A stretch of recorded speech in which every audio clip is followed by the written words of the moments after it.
Hello, people of the world that are watching internet videos that pertain to automobiles and such. Welcome to this, a massive box. I wonder if it's a Hobart or a Dash 60, or maybe it could be a B809. As much as I'd love to get back to work on the Celica, there's not 8 days in a week, and that thing is incapable of erecting itself. Cue the construction people music. Apparently, Indiana Jones drove a forklift.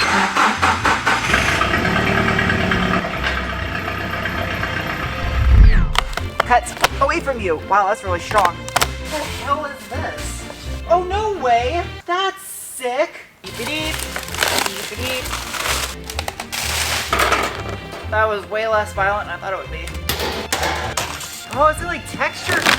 That's neat. It's like a piece of cheese for robots. Unless you're a lactose intolerant robot. I can relate.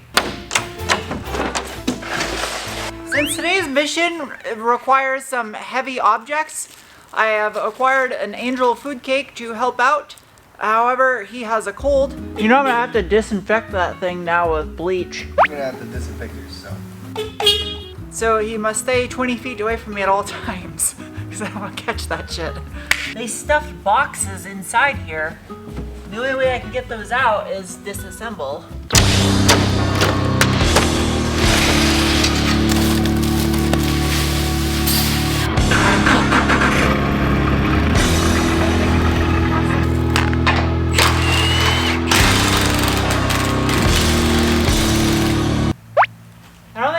Attaches the top. So if you haven't been able to figure it out by now, this is a 4-post lift, a 14T Bendpak unit to be exact. It is capable of hoisting 14,000 pounds to a height of 84 inches, which makes it ideal for large vehicles. I like how they wrote heavy end in the same font as like the Acme Corporation. Well, this in itself is not very heavy. Oh no, the heavy end of the box! Well, I guess we could always do a ratchet straps under it and then use the forklift with ratchet straps over it to pick this up. Oh my god. That's really heavy. I'm sure my fingers aren't gonna get smashed. Oh. Since we're unboxing something that weighs a couple 100 pounds more than my MR2 back there, we definitely gotta make sure we don't blow our backs out. This is really heavy. I'm in a bit of a time crunch today because I borrowed this forklift from a shop that's actually closed right now and they're gonna need it back. So I have to get this entire thing essentially assembled today. Another issue is this is upside down and it weighs a lot. I know I got a ratchet strap around here somewhere. Ratchet strap. I don't own a chalk line, so Angel ran to Home Depot to grab one. Had I had more available brain cells to accomplish this task, I probably would have left the end plates on to flip this thing over. Because for those of you that don't experience pain when trying to process math or science in your brains, have probably already realized one side of these steel plates is going to be drastically heavier than the other side. And the other issue is this thing is about as smooth as my brain, which is making it very difficult to put a cargo strap on. Hello. Now, in my defense, this idea probably would have been successful had we had a third person available to guide the opposite end down smoothly instead of allowing this to happen.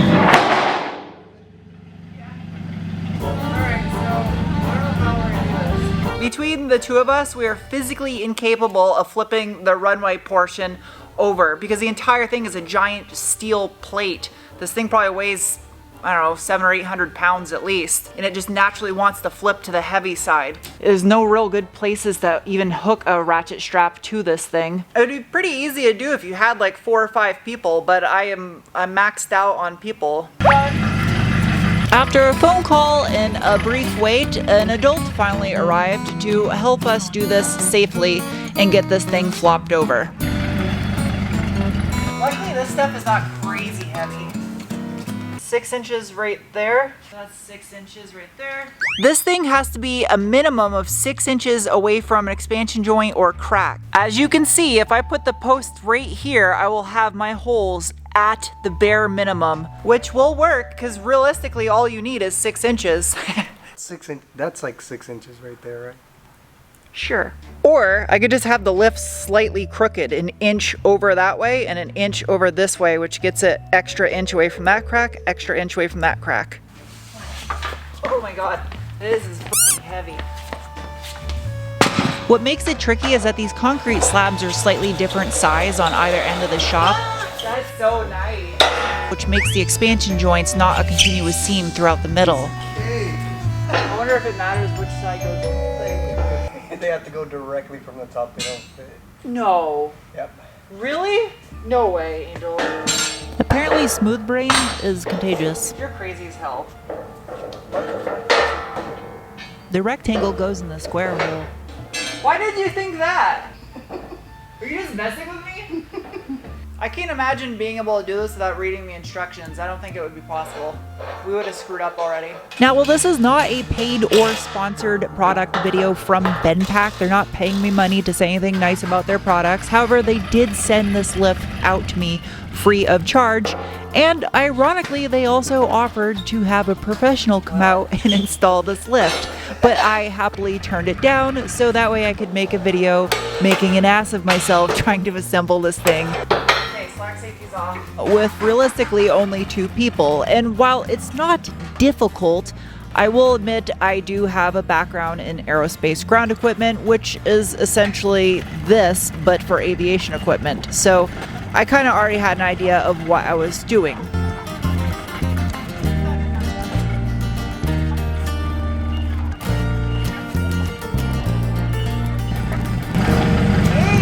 This thing's super slick. I bet I can penguin slide on it.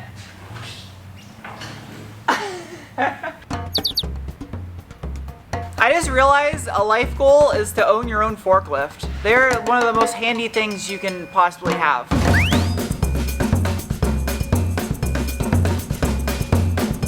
I'm kind of loving this mid location right here. I need to get another set of ramps though, so it's a true drive-through. Remove the sheaths and pins. Sheaths. I don't know if I like that word. I had no idea this is gonna be this involved to assemble this thing. I figured it'd be like... You're welcome for getting that banger of a 90s song stuck in your head. Enjoy. Please don't run.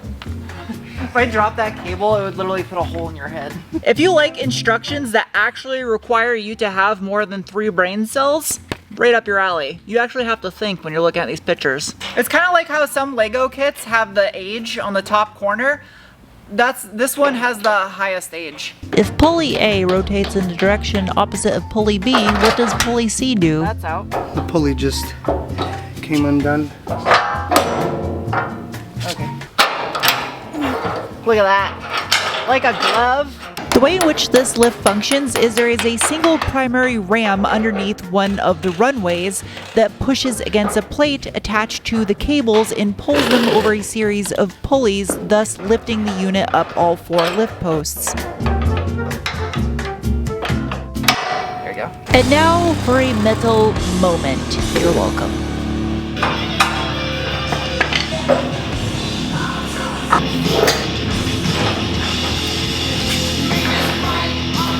I initially planned on just using a set of my own ramps to make this thing drive through, but I just realized that these runway pieces are ambidextrous, so I could instead just install 2 sets of the ramps instead of using these things. What I was so amazed by yesterday is that it came with these things. So I can mount them to the side of the lift, and then I don't have to worry about the fact that I don't have a real air compressor in here to power the airlocks. We gotta pressurize the ram to shove it out a bit so we can hook stuff up to it. It shouldn't have hydro in it, but it might also have like an assembly fluid, hydro, preservative, shipping fluid, something. All right, ready? By applying air pressure, the ram should extend. Just like that. Oh yeah, there's a key right here. Oh, nice. So that can tighten it all the way down. This truly feels like I'm unboxing a robot, buddy. You got the knife? Oh, that's the worst smelling rubber. That's a sentence. Ouch! Oh wait, there's round holes? Brown. Finally, I get to use the plastic snake. I've been waiting for this part. I wonder if you make music with it. Saxophone. Just like that.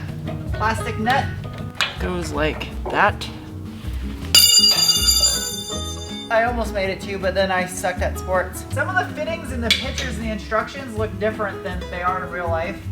That's why you just gotta pretty much know what you're doing. This smells like a new shower curtain. Woo, look at that. It barely clears that way, but clearance is clearance. I'm gonna mark this hose right here. That's probably plenty extra still. I was trying to figure out why I couldn't reach the end of the ram with my hydro line, but the plastic robot slinky has got a bunch of excess. I can cut my robot slinky right there and shorten things up a bit. It doesn't say to do this in the instructions, but if you know what you're doing, you can figure it out. Why do shapes not like to shape when they're trying to shape? Yeah. As exhaustion and hunger started to set in, as did the conversations. I think they make porn about anything. People putting fish in their socks. I wouldn't be surprised if there's a video. There's literally one person watching, like, dude, I love putting fish in my socks. It's now the third day of assembly of this thing. I commandeered an electrical cobbler. Is that like a pie that zaps your tongue whenever you bite it? That'd be unfortunate. To take care of the wiring, while Angela and I finish up the airlines. I guess we could just start at the ass and work our way up to the head. It's like Human Centipede. Side note, I've never seen that movie, nor do I ever want to. What? That's not... How does that... This is quite the bend. Hopefully it doesn't kink. Put the Colin Farrell up inside there. Since I don't have a grommet that will fit in there, because this will keep the line from not only chafing, but also moving. Nice and straight. To drill the holes in the concrete, I don't own a hammer drill, so I rented a hammer drill. You can do some holes. Concrete's like a foot thick right there. Yeah, because the footings support the whole building right here. As I mentioned earlier, with the concrete slabs under this lift not being the same size and the expansion joint subsequently not running perpendicular to the side of the lift, I had to make sure I positioned this a safe distance from the edge of each of the concrete slabs and any cracks that may be present in the concrete. Yep. That's perfect. Which did end up giving me a side bonus that I didn't even think was going to be possible. Yeah, it's dead perfect over here still. 211 and a quarter. 211 and an eighth. Yeah, it's like 205 and 3/8. While I've never seen this hypothesis tested on the hydraulic press channel, I'm fairly certain it's safe to say that a people will not withstand being squished by a vehicle. With that said, it is imperative that you make sure you are mounting this to thick enough crack-free concrete, in addition to having good math skills and that it is perfectly square and true, so it doesn't erect the vehicle all cattywampus. Can you see it? It's like almost perfect this way. That's fine. Perfect. It's literally dead in the middle of the bubble. Ow! I'm ran over my hair. Hey, look at that. It's the anteater proboscis. I think that's what it's called, the proboscis. I'm over here playing fetch with it. I don't know why I find it so satisfying doing the pneumatic lines. It's like my favorite part of this whole project. The final airline. Do-do-do. Do-do-do-do. I massively underestimated the amount of time it would take to do this. Plastic covers. I like that it looks like a piece of cheese. Oh, it is a little bit heavy. Yeah, I need another set of these. Bring it down. Is it through? There we go. The part I had presumed was just extra throwaway actually serves a purpose. It goes on the end of the rod so it doesn't just flop out. This thing's already perfectly level on the locks, but it still needs to be level just on the cables themselves. I don't understand. Are you wearing my sunglasses as safety glasses? Yes. I don't want oil in my eye. That's probably not good for you. Oh, you know what we don't have? We don't have anything hooked up for the air for the locks. I mean, I have the compressor I brought from my house, but ideally I need to bring that back there so I have a way to put air in tires. It's got a charge on it, but it's just like a little bicycle style. I want to make that more permanent. Oh, it's got a light. That's bright. There's some holes right here. I can kind of like mount this little guy. I don't have an air compressor for my shop because I need one that does enough CFM for my dry ice blasting machine, which is 33 CFM minimum at 150 PSI or 100 PSI. And those are extremely expensive. And I wasn't able to get a company to sponsor an air compressor. How many PSI did it say it needed? Minimum 30. Minimum 30? This is go time. Yay! I think it's bleeding the air. It's probably got a lot of air in it. There it goes. Ready? Yep. Yeah! And last but not least, a little bit of lube. Make sure I don't spray myself in the face. We got plenty of slack on this line. That was good length. Just to be safe, it needs to be leveled one more time because you don't want this thing doing wonky crisscross explodey concrete things with the vehicle on it. You want the locks to all click at the same time. I feel like a lot of mechanic shops probably don't go to this level of adjusting this properly. Oh, this side could go up a hair. I wonder by how much. Wanna try that? Yeah, they're a lot closer. How are we looking? Really good. 400 hours later.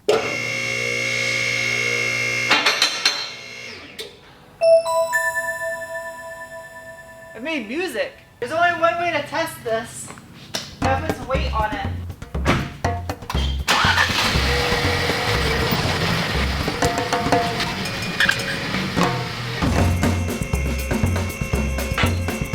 The Bronco is a good test because this thing is fairly wide and I have an aggressive offset wheel on here with the Sasquatch flares, and there's still more room to go.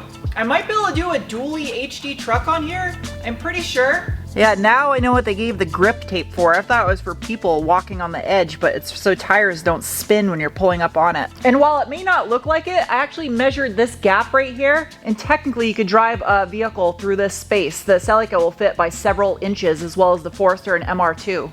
Bronco, not so much, it's too wide, but because this one is the extra tall model, I can put the Bronco underneath it because it goes up to 84 inches. I know this isn't a normal type of video for me to do, but I had no choice because I filmed 7 days a week and I had to put this lift up. So I couldn't just like have it miraculously done in the background while I'm trying to do other stuff. It just doesn't, it's not possible. Now that this is taken care of, I can get back to work on this guy. And yeah, thank you for watching. I'll see you soon with another video. Bye.